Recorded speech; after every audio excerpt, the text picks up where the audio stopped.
episode contains vulgar and bad language, bad references, and terrible voice acting. Enjoy.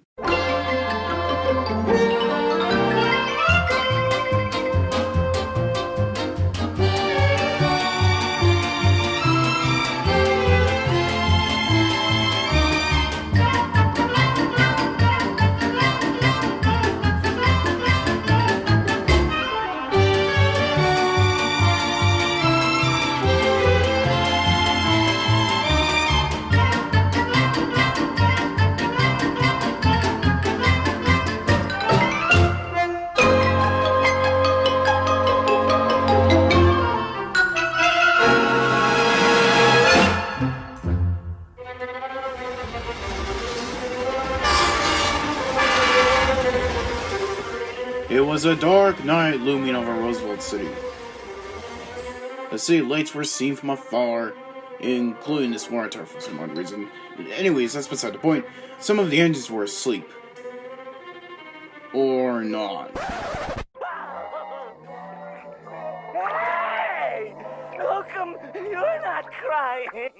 Jerry, I don't know if you know this, but we're trying to sleep here! So turn that stupid shit off! No. I feel humiliated. Oh, what the hell, Sergeant? We're trying to sleep. By the way, why do you feel so down? Does the world have to know? The road is beginning fan mail saying, "Oh wow, he had an accident with a passenger train. Why does he deserve the best engine card?" oh, people do stupid shit in their lives. And besides, it could have been worse. Oh yeah, it could have been worse. Yeah, I live my train crashed into a passenger train with actual people in them. How could it possibly be worse? And there they go again. Ripping off Main Vision Studios. Wait a minute, Steve, aren't you supposed to be colored orange? Shh! Don't tell anyone. I'm actually a Sergeant Diesel. The creator just wanted to have the series take place before the merger whilst he was making the pilot. Wait, what merger?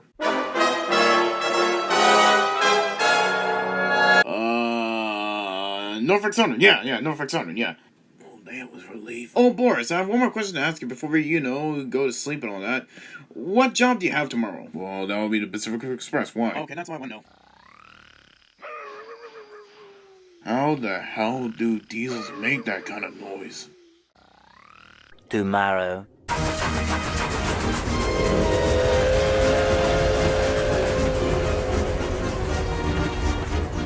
Early that morning, Boris took his train to Anderson Station, including the other destinations he had to stop at later on.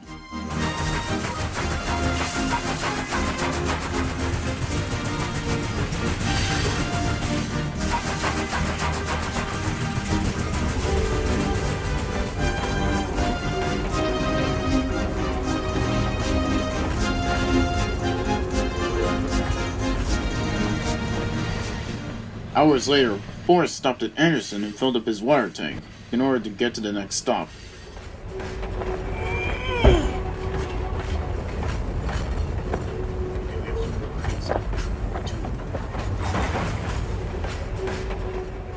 But whilst he was doing so, his engineer realized they were very late. Oh my god, we gotta get the hell out of here! What are you talking about? We have plenty of time. Look! I don't know what kind of schedule you're looking at, but we gotta go! What in the world? How did that happen? Search me, but we gotta go! Now! Whoa, wait, what about Boris's water tank? Now we have to go. We'll stop at the next station.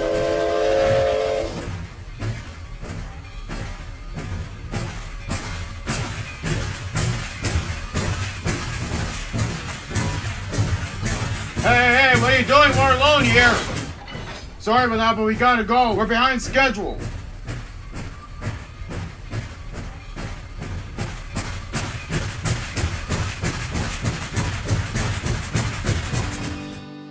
But no matter how fast they were going, they just couldn't get back on schedule.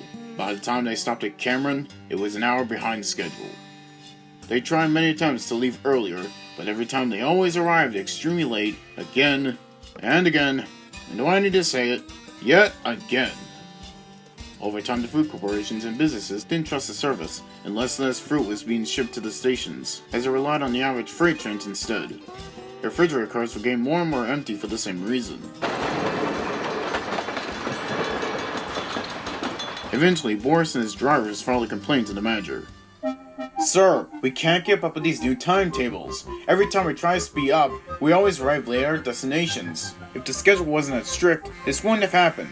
I know, I'm sorry. I knew I should have thought of this before I changed the timetables. Me and the rest of HQ just want to Santa Fe to catch up with the U Pacific, especially manifest and freight services. Yes, we understand. Santa Fe isn't as prosperous as it used to be. But this is still outrageous. We'll lose our service if we don't keep up. Quick question. What are we gonna do now?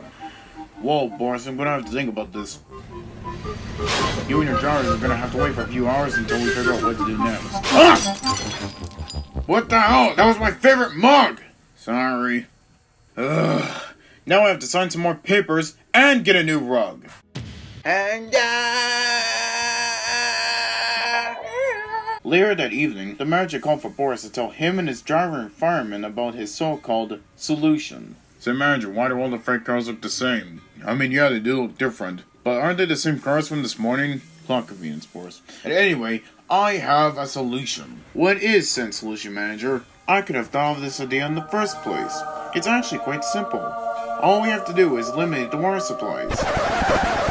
What? Are you out of your mind? Shut up, Hector, you didn't hear the whole story.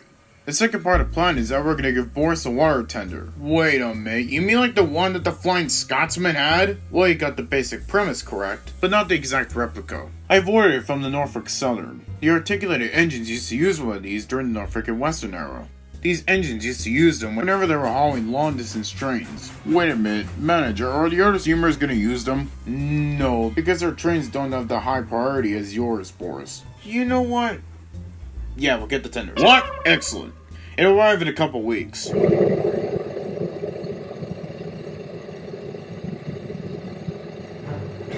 I just don't get it, Andrew. I've been waiting for my water tender for 2 weeks and it still hasn't come. Boris, it's approximate. You know that, right? Just because it has been 2 weeks doesn't mean arrive at the exact same time the limit's up. Sometimes it arrive late, and sometimes it arrive early. Who knows? Still though, the fruit train has to arrive on time. Throughout the last 2 weeks, more and more fruit corporations are pulling out. The train just can't go out of business. If that happens, well, what's my purpose? I'm aware of being taken out of service and put on display again. Look, I know a manager can be an arrogant asshole, but I'm pretty sure he's not the type of guy who puts someone like you into early retirement. What about costs? I guess you got a point there.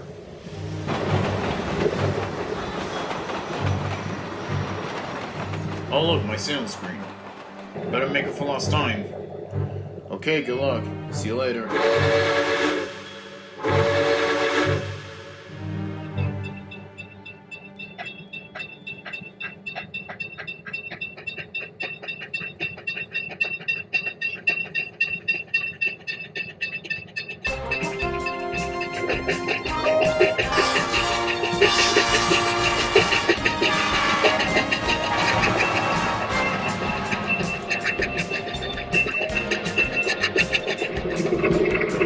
Come on, I want to get this train delivered. Boris, at this point, should you even try?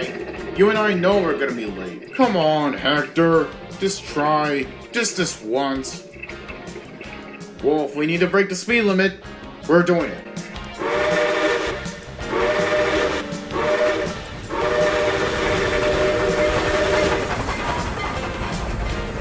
Well, sorry, Boris. We arrived late again.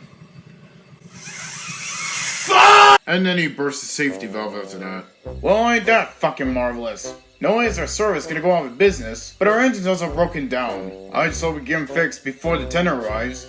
Yeah. It takes 5 years to fix something like this. What? Fortunately, though, he's not that badly damaged. So it'll only take, let's say, 3 months. 3 months?! Then who's gonna substitute Boris? It's very simple. One of his cousins will do it. Another Santa Fe Northern is currently in operational service. They're in 751, otherwise known as Arthur. Alright. I'll be as good as Boris. Excellent. But I won't say the same about manager. Oh, yeah. Right. A couple days later, Andrew came to substitute for Boris's fruit train.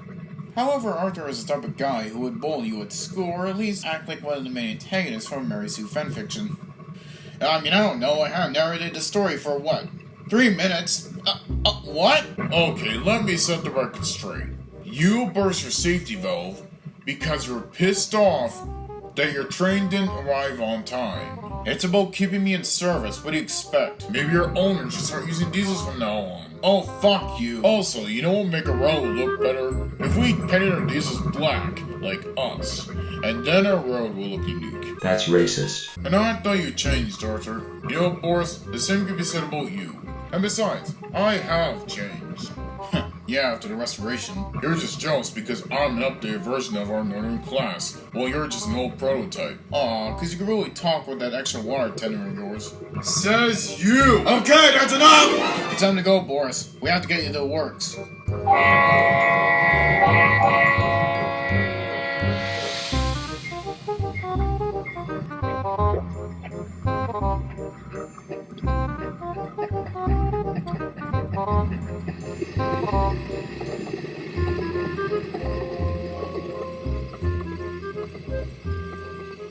Okay, Arthur. Let's go.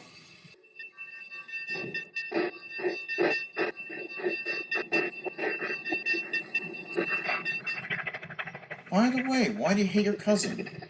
I'll explain later. We'll make sure to see Boris at the rail yard.